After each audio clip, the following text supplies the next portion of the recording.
everyone, Mitch coming in from the Commander's Core studio. Welcome to the show. Okay, spoiler season rages on, and yeah, there's some really exciting and really awesome brand new spoilers. Let's jump into them without further ado. Fangkeeper's familiar. Is this card familiar to you? Let's just see. A 3/3 snake with flash for 4 mana in Sultai.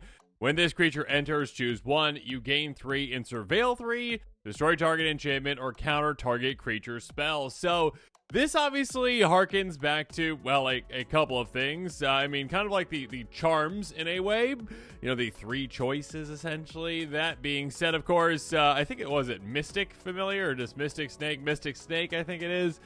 Yeah, basically a flash counterspell snake. There's only so many of those out there. So this is one where it is, again, a bit more specific. This one is, again, a flash snake, 3/3 for 4 mana. Cool.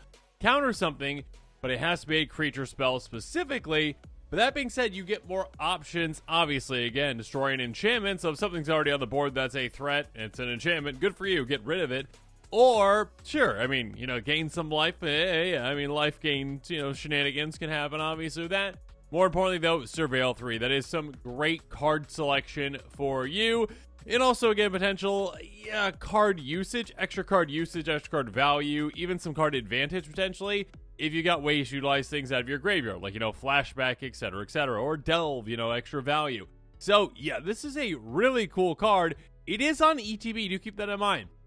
This is not an ETB with a cast trigger requirement. So if you say have, I don't know, like Muldrotha deck, that could definitely see some play. And it's something where you're like getting value off of it again and again and again.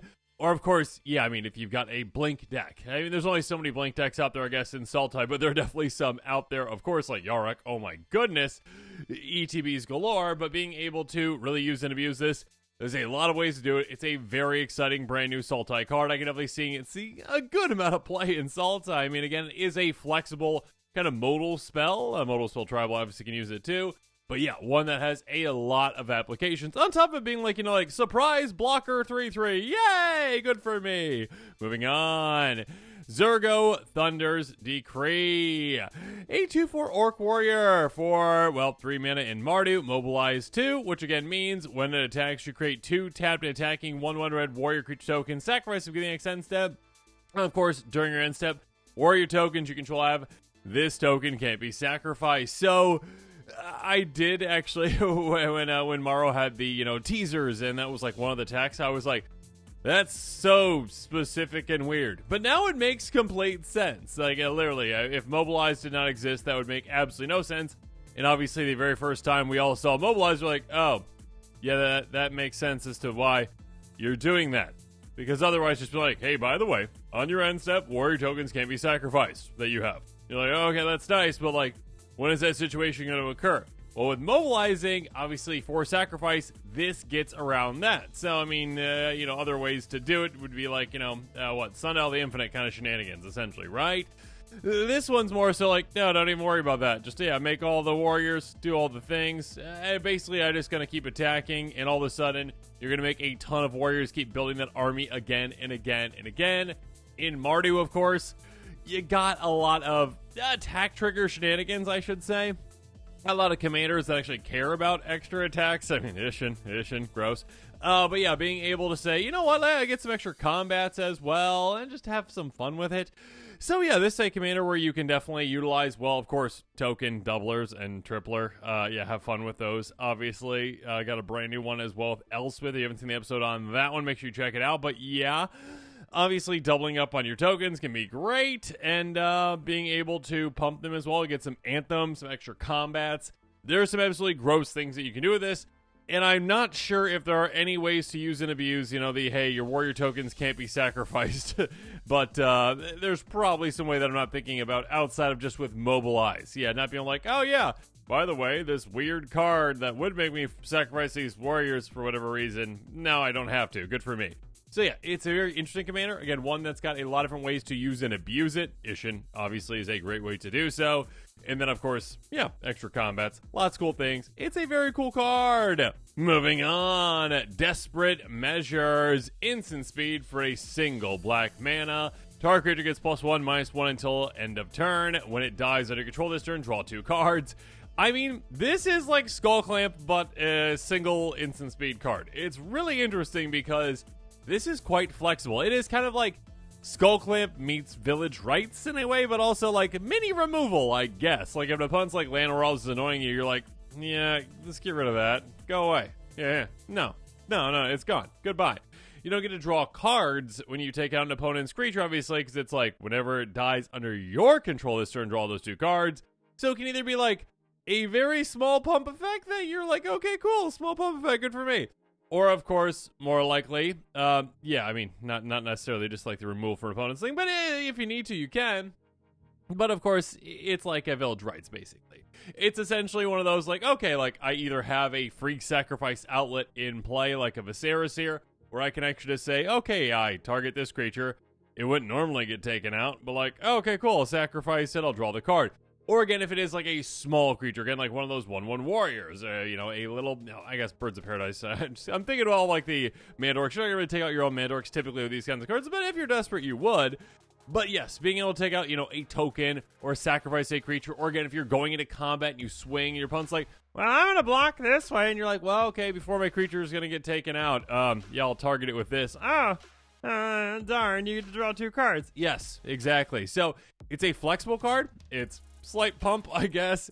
Removal, sure, but mostly exchange one of your creatures for 2 cards for 1 mana. Village Rites, this most definitely is another variation of it, and a very cool one at that. I like it. Moving on.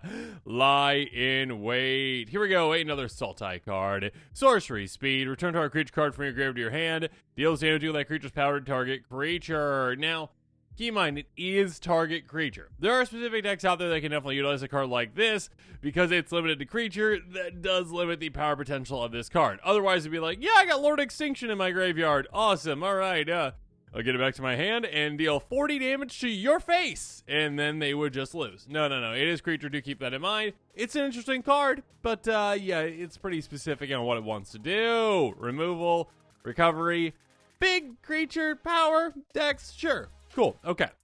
Finally, though, Glacierwood Siege. That's right. Yet another one of the sieges has been revealed. Enchantment for 3 mana in Simic. As enchantment enters, choose Teamer or Sultai. Teamer, whenever you cast it, instant short spell, target player mills 4 cards. Yes. Or Sultai, you may play lands from your graveyard. Gross. Okay, so, I mean, I'm not going to hate on the Teamer half of this too much, but I will hate on a little bit because, yeah, I'd say the vast majority of people that are playing this card are probably going to be doing the whole Sultai side of this. Basically another Crucible of Worlds, kind of.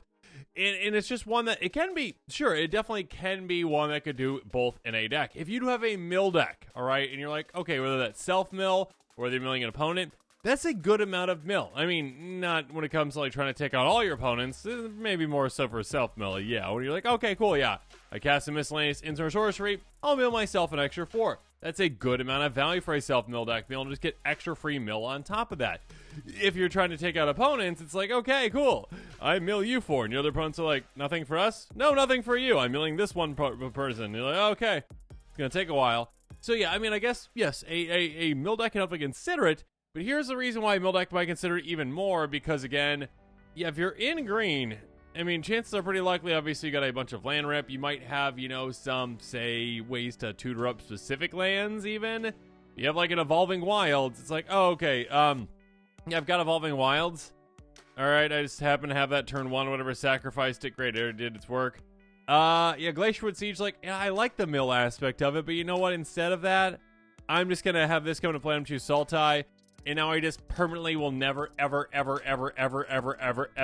miss a land drop. Because I'm just going to get my Evolving Wilds back again. And again. And again. And again.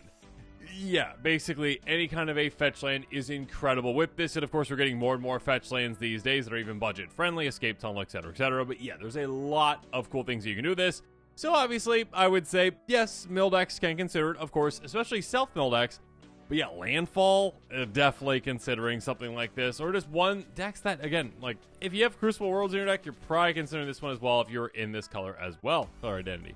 So it's a cool concept, it's a cool card, and it's flexible, and yeah, it's doing a lot for you. And with that, this episode is coming to a close. As always, comment below with your thoughts on it. And of course, as always, thanks again and have a good one.